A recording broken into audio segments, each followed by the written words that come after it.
Alors le bilan de 50 ans d'indépendance, de soi-disant indépendance africaine, il est pas beau parce qu'en fait il n'y a pas d'indépendance. Donc tout ça c'est des mensonges, c'est tout sauf la vérité. Il n'y a pas eu vraiment d'indépendance. Il y a eu un simulacre d'indépendance, mais une véritable indépendance, c'est revenir à ce qui existait avant le colonialisme. Qu'est-ce qui existait avant le colonialisme? Des ethnies, des groupes qui étaient des nations, car chaque ethnie est une nation, et qui avaient des frontières totalement différentes de ce qui existe maintenant, des religions totalement différentes de ce qui existe maintenant, une culture totalement différente de ce qui existe maintenant, qu'on voit dans tous les détails, la façon de s'habiller, la façon de se coiffer, partout. Et tout ça a été colonisé. Et donc, à la décolonisation, qu'est-ce qu'il y a eu? Il y a eu un simulacre de décolonisation politique.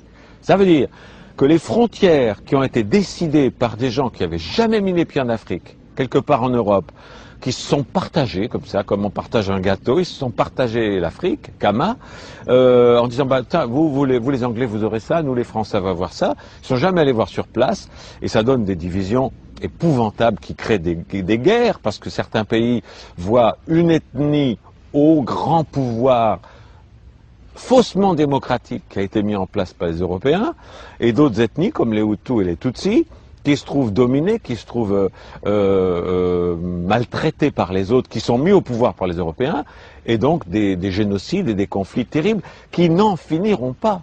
La seule solution, c'est le retour aux frontières précoloniales, aux traditions précoloniales, aux religions précoloniales, à tout ce qui était avant. Également dans la façon de s'habiller. Quand je vois des ministres et des présidents africains et de Kama habillés avec le costume cravate des colonisateurs, mais alors leurs ancêtres doivent s'arracher le peu de cheveux qui leur reste et se sentir trahis. Quand je vois ces ministres-là qui sont habillés en costume cravate, il faut qu'ils reviennent à la tenue traditionnelle africaine. Pourquoi copier le colonisateur qui est venu d'une façon sanguinaire piller l'Afrique, prendre les ressources, esclavagiser les gens? Et voilà que les ministres et les présidents africains, qui sont censés avoir mis l'indépendance, s'habillent comme les Européens. Ça, c'est une trahison. Déjà, c'est des traîtres à l'Afrique, parce qu'ils copient les Européens. Il y a quelques leaders africains qui ont le courage de s'habiller d'une façon africaine. Et tous les autres sont des traîtres à leur culture.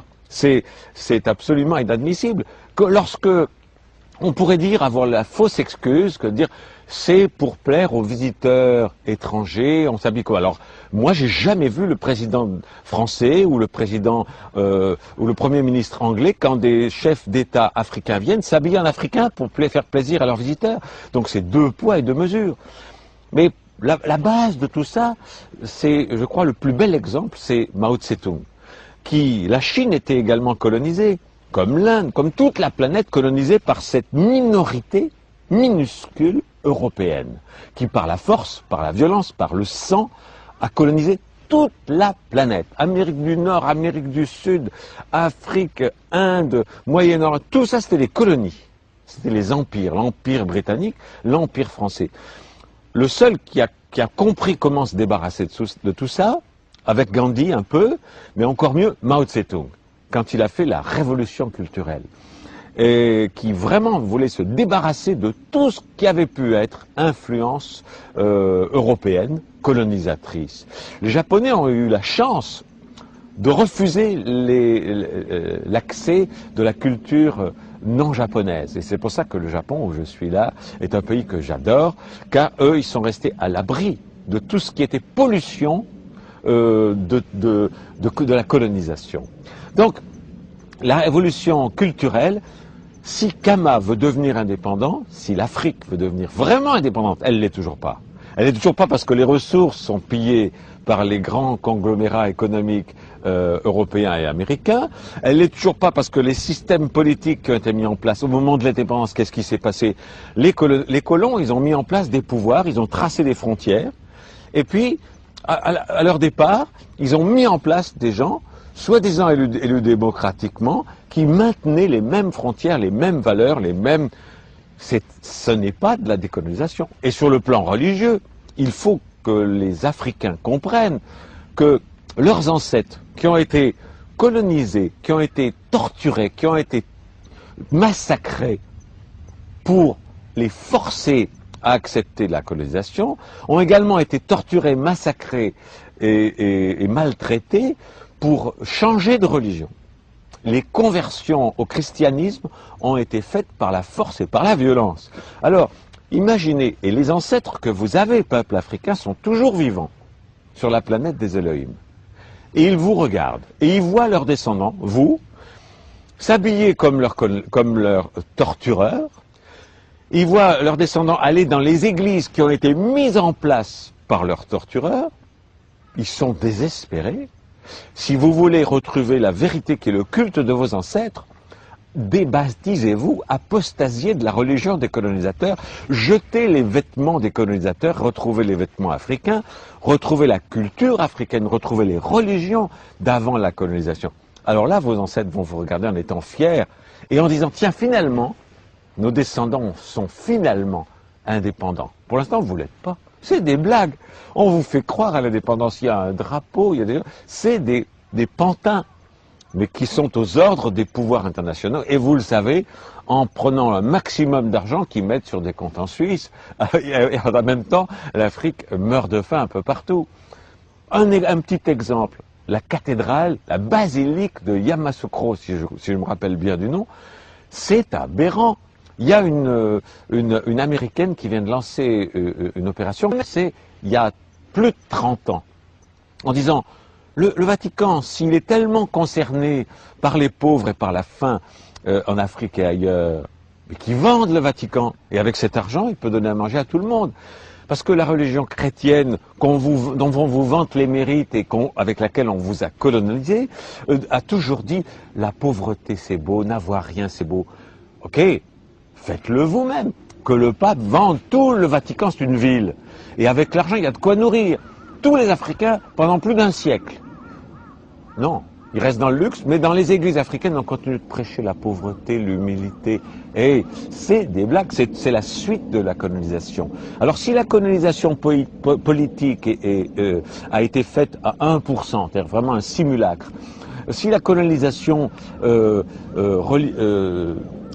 spirituelle, elle n'a jamais été faite. La décolonisation spirituelle n'a jamais été faite. Vous continuez de singer les Européens en vous appuyant comme eux et en reniant vos valeurs et vos traditions. Vous continuez surtout, une décolonisation religieuse s'impose. Apostasiez, débaptisez-vous, envoyez massivement des lettres aux églises en disant je renie le baptême, je retourne à la religion de mes ancêtres pour qu'ils soient fiers de moi. Voilà. Alors la décolonisation de l'Afrique, c'est 50 ans de perdu, mais il n'est pas trop tard pour commencer. Il n'est pas trop tard pour commencer. Et les meilleurs alliés, j'ai un projet, moi, je trouve que le projet, il est en train de se mettre en place, des États-Unis d'Afrique, des Royaumes unis d'Afrique, car il faut revenir aux groupes ethniques, aux nations ethniques originelles, qui se fédèrent dans une Europe unie, comme les Européens le font, dans une Europe unie, dans une Afrique unie, un Kama uni, les royaumes unis de Kama.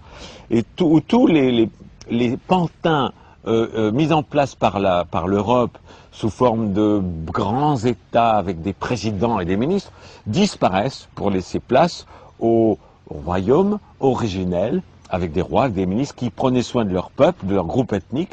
Tous ces gens-là fédérés dans une fédération des États de Kama, avec une monnaie nouvelle, l'afro, on peut l'appeler, ou le camo, une monnaie unique et la suppression de toutes les barrières douanières qui va aider à la suppression du plus grand cancer de l'Afrique, qui est la corruption.